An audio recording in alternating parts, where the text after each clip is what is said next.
Hello, everybody.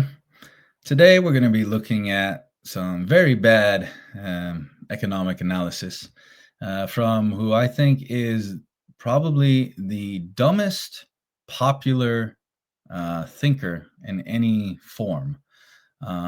Thinker I use very lightly because there's a good lack of thinking here. Anyway, let's jump into the video and we'll analyze it and think about it after.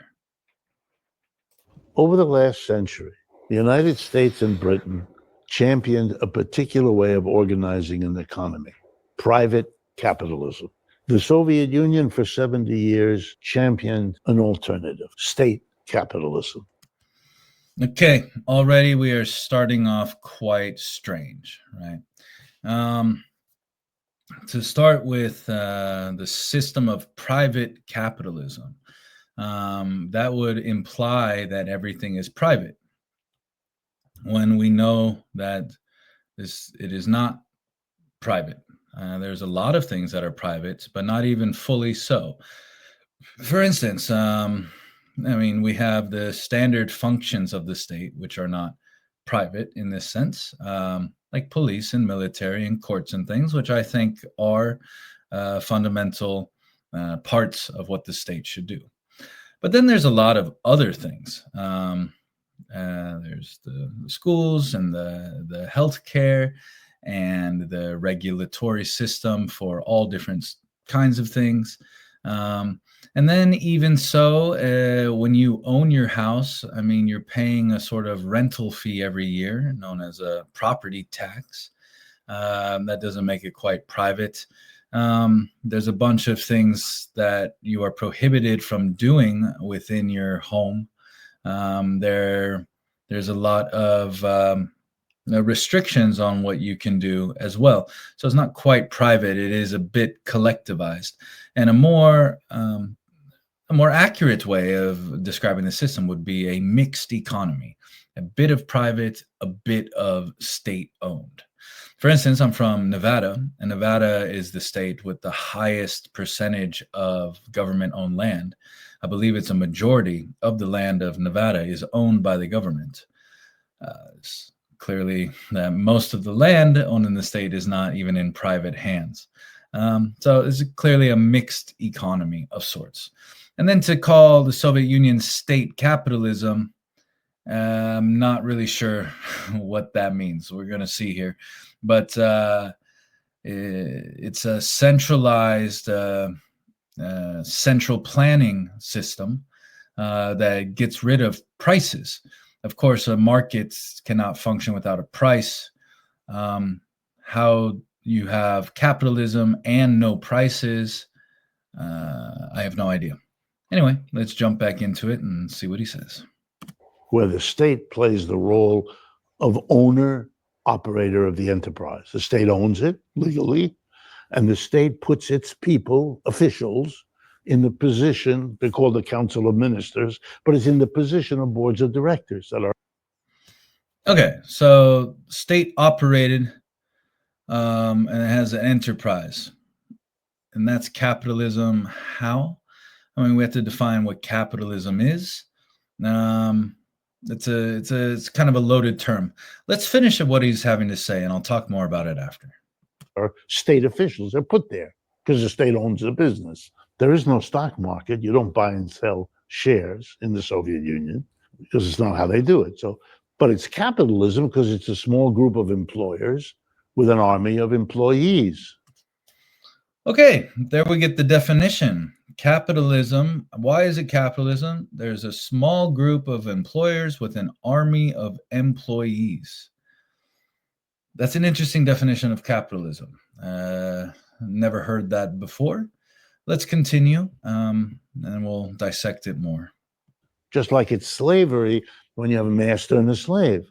No one gives a damn in there and analyze slavery, whether that's a private corporation or a government that owns the slaves. Okay, capitalism is exactly like slavery because there are owners and there are workers in the same sense that there are masters and there are slaves. This is his analogy and definition. And he's saying nobody cares if the the slaves are owned publicly or privately, which is, I mean, maybe that's true. How slavery relates to capitalism, I don't know. I'll come back to it again, keeping it all in mind. Let's finish. It's slavery either way. And feudalism the same. You could have a private lord with serfs and a governmental lord with serfs. Yeah, what's a private lord? What's a lord that is granted titles by the king? And what is a public lord? I guess what he's saying is an elected official. And it's the same as slavery, which is the same as capitalism. Let's go on. It's feudalism. But here in the United States, when we have capitalism, we make a mountain out of the difference between the private and the state. So he says, in America, there is capitalism. But in the Soviet Union, there was also capitalism, which is equal with slavery, which is equal with feudalism. Everything is capitalism, feudalism, slavery. Okay, let's go on. The state we give another name to. We didn't give another name in slavery. We didn't give another name in feudalism. But in capitalism, we give another. It's socialism. I love Robinson's face there at the end. Like, what are you talking about? Okay. Well, okay. Let's go back here. So capitalism is a new term. Of course, people describe most Western systems today as capitalist systems. But we have to define actually what capitalism is. I would say that capitalism is laissez-faire capitalism. I mean, laissez-faire meaning like let's free, let it be, let it go. Capitalism meaning do not touch it. Free market is essentially what the essential definition of capitalism is. It is the idea that people should be free to think as they want and produce as they want and contract and transact as they want, unobstructed. And there should be nobody that is forced involuntarily into any sort of contract. So clearly, this is not what we have today. This free market freedom essentially would be capitalism. What we have today, and there are, I refrain from using these words capitalism because it's such a loaded word. For instance, capitalism as it's understood today is largely about the state picking winners and losers. And this is actually what most people have a problem with capitalism, is that the state gives out contracts and favors to certain people or certain organizations that then benefits greatly from these. That is a skewed market incentive. It's not a market incentive. It is an incentive created by force and theft. The state is the one that gives the incentive to certain things. And of course, most people would recognize that this is bad. But people in general that are against capitalism are for more state intervention. But of course, then more of the bad stuff would happen. More of the stuff you don't like would happen if there's more state intervention, when all the state intervening is always in the favor of a protected group of individuals or organizations. And of course, they'll say, well, no, we just need more protection, but real protection so it's fair. Well, to use force against people is unfair. It's because it violates our nature. Force is anti-mind, which is anti-rationality, which is anti-voluntary contracts, which is anti-human.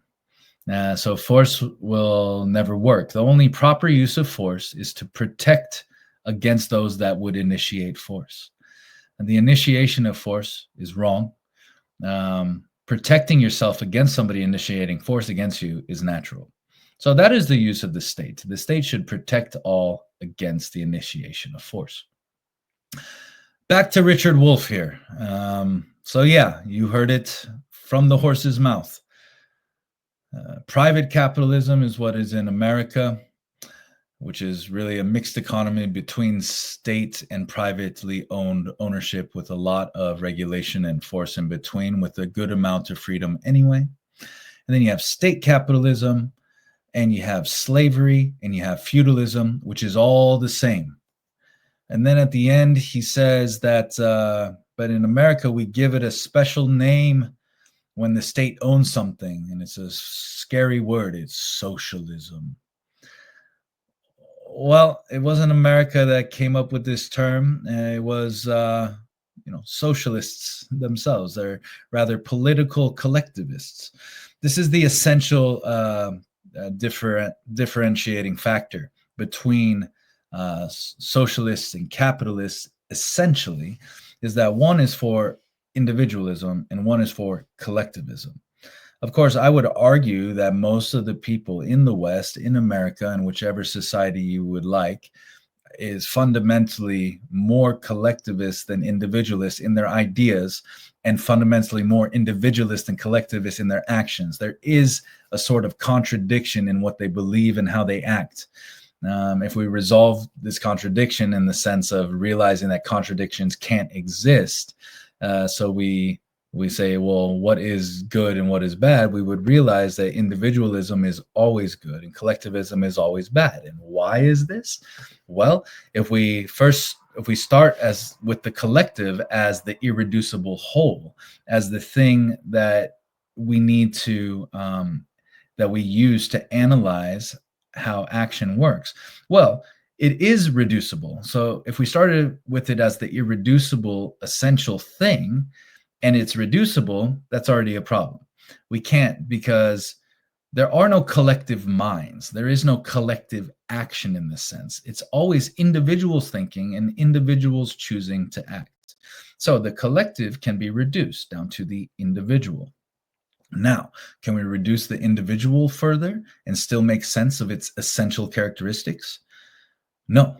Right. Of course, I have and you have a bunch of smaller parts, and everything together makes us. But if we reduce to less than what I am, what an individual is, what a person is, and we just take parts of the person, well, we can't make sense of the person. It's all the parts that are essential for understanding the person. So we have to start with the individual as the start of analyzing what is ethical, what is moral. And of course, politics are just an extension of ethics and morality. There is not a mystical line where it is right for me to do something, or is right for me and you to do something, or is right for me, you, and 10 other people to do something. And then I keep adding people in a mystical line where, well, now you have 3,600 people, and now what is good for less than that is now bad for more than that. This would be a contradiction, and contradictions cannot exist. I've gone quite away from what Richard Wolff was saying because it's hardly worth even talking about. But he's a very respected sort of figure. And I guess people just like him because they like his conclusions. I cannot imagine anybody likes his argumentation, because I can't even find an argument in there. I think he's the lowest of the low. Everybody is a step above Richard Wolff. Maybe there's somebody lower in the sense of in philosophy, in politics, and ethics, and epistemology, metaphysics. Maybe. But I challenge you to find them and let me know about it. So yeah, there is no capitalistic country on earth. There is no fully moral country on earth. There are countries that get it more right than other countries, and therefore they succeed. But any country that would completely honor the nature of people and recognize that people must be free to think, must be free to act, must be free to interact and transact and associate and group with whoever they want to, and should never be forced to think or act or transact or contract, or however you want to say it, with anybody that they don't want to, they will be the most successful country on earth. They will be the freest, most prosperous country on earth. They will be the happiest country on earth. They will be the best country on earth. It is available to anybody who wants to do it. Of course, people would say this is ideal. There's nothing ideal about what I just said. It's completely realistic because it is honoring reality. It is looking at what reality is and saying that, of course, we shouldn't try to change reality, or we shouldn't try to do that which is impossible.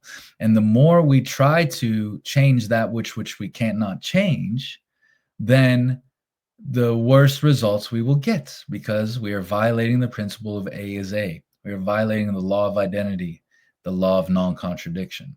It's really simple, actually. It's really simple to understand, very difficult to act, as a person that always obeys this law.